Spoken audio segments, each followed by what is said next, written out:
but also to attend this meeting or this opportunity to hear me speak about some stuff that is very important to me. So I thank you guys for that. As I was preparing for this talk, and I don't like talking. Could y'all hear me? Yeah. Thank you. As I was preparing for this talk, I thought about something in the spirit of Dr. King today. Dr. King said, "Injustice anywhere is a threat to justice everywhere." Injustice anywhere is a threat to justice everywhere. As she mentioned in my bio, I'm an individual, unfortunately, at 19 years old, I made a terrible mistake. A terrible mistake at 19 years old. That I shot an individual over a drug dispute and that individual lost his life. I was sentenced to prison for life in prison. As he mentioned, with a possible 3% chance of ever being free again. But as the song just mentioned, I made it through my storm. God favored me and nurtured me and protected me and guided me through 22 years to connect with something greater than me. Unfortunately, I had to go through something terrible. And a family had to suffer something terrible as a result of my immature actions. But through it all, God favored me and He showed me something greater. I found purpose. I found a gift. I found forgiveness. I found redemption under the circumstances. So I stand here today challenging all of you to connect with something greater. But to really understand in this spirit of Dr. King, injustice anywhere is a threat to justice everywhere. I want you guys to just follow me for a moment and reflect upon what we call mass incarceration. Mass incarceration today, the question I want you to think about is, what would Dr. King and all of those who protest back then, what would be their position when it came to the injustice today that we see inside of the prisons across this country? 1 in 3 black men is incarcerated. Meaning each of you in this room knows someone, more than one person that has been in prison or still in prison or live with a felony conviction. Black men. 1 in 18 black women are incarcerated. 1 in 9 black child will have a parent that is incarcerated, which means that they're 3 times likely to commit a crime or be in the same system with their parents at some point. Or that it means that they will not they have a 3 times chance likely that they may not even graduate from high school. So I'm pretty sure y'all can attest to these statistics, right? Yeah. Y'all see it in the community every day. Yeah. We see that this is an issue. When we talk about standing in the spirit of Dr. King, we have to say that what would Dr. King do when we look at today? In 1968, before Dr. King was assassinated, there was 188,000 people inside of a prison system. 188,000. Move forward in 1978, there was 300,000 people in 1978. And I want you to look at me and follow me for a minute. 1978 was when? What took place during this time? This is the beginning of the Nixon drug war. Blacks, brown people, we need to understand the historical context of this. There's always been a war against us. There's always been an injustice against us as black and brown people in this country. Mass incarceration is our new social justice issue of our time. People are placed in prison, true. Some are guilty, we get it. But we understand also that blacks are being charged greater than their white counterparts for what? Crack cocaine get more than what? Cocaine.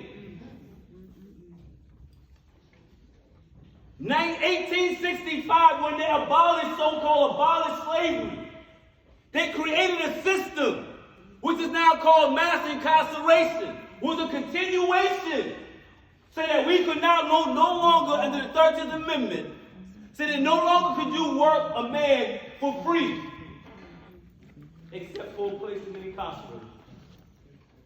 So what they created, they started creating prisons, county jails, and they started creating convict leasing.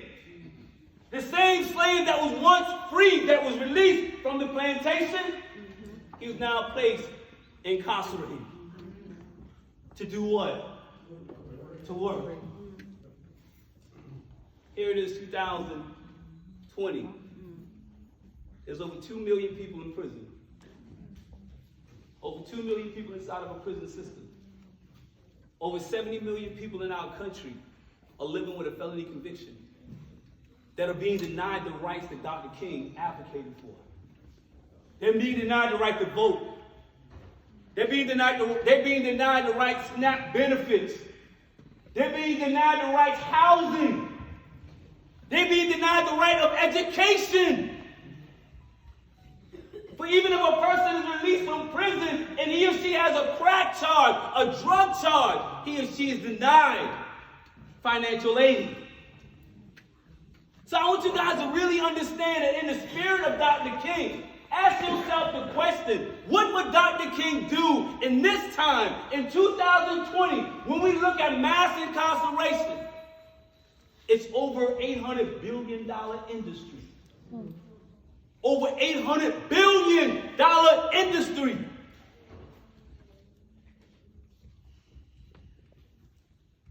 And they're exploiting people inside of the system. Working you for 10 cents. Working you for 10 cents for AT&T. These major corporations are now, that name going back again, that's to 1865, when they created convict leasing, 2000, right now they have the same thing, convict leasing. They're profiting off of the black label. I want to just, I hope that I will awaken something in you to call you to social action. Call you to social action, because this is when we talk about celebrating Dr. King. It's more than just a parade. It's more than a speech. It's about igniting, motivating us to become social agents in our community. Social agents that want to bring about change in our community. So when I was in prison, I said, God, I know all my wrong. You know all my wrong. I made many mistakes, God. And God, I know that I can never bring the life that I took back. I can never bring that back. But I said, God, I humble myself to you.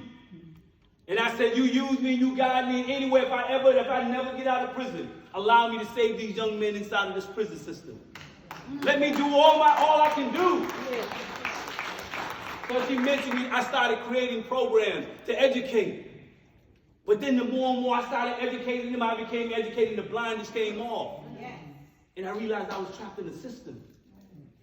I was trapped in a maze that I didn't even have. It was so sophisticated, I didn't even know what was going on. Like some of our young people today, I'm pretty sure that you're tired of the violence in the community. You're tired of the gang banging. You're tired of a lot of economic things a lot of these problems are rooted in economics. People are banging, selling drugs. Economics, family.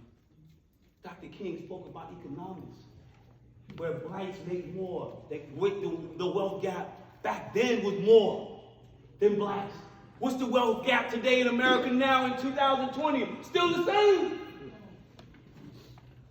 Our communities are suffering because what? The money's not flowing in the communities, not going in the right places. So when I say social agents, meaning all of you, especially the young people, man, you have an obligation to honor Dr. King's spirit by becoming an agent of change. Don't sit on the sideline and continue to see 1 in 3 black men go to prison. 1 in 9 of these young kids going to have a father or a mother inside of a prison system. And then when they come home, and I'll wrap it up with this, there's 44,000, what is called 44,000 collateral consequences attached to a person felony. As she mentioned, I advocate for banning the box. Some of you may not even know what that is. But I'm pretty sure that 1 in 3 of you in this room, you got a loved one that has been in prison, and you see each and every day they struggle with employment. That's what I advocate for.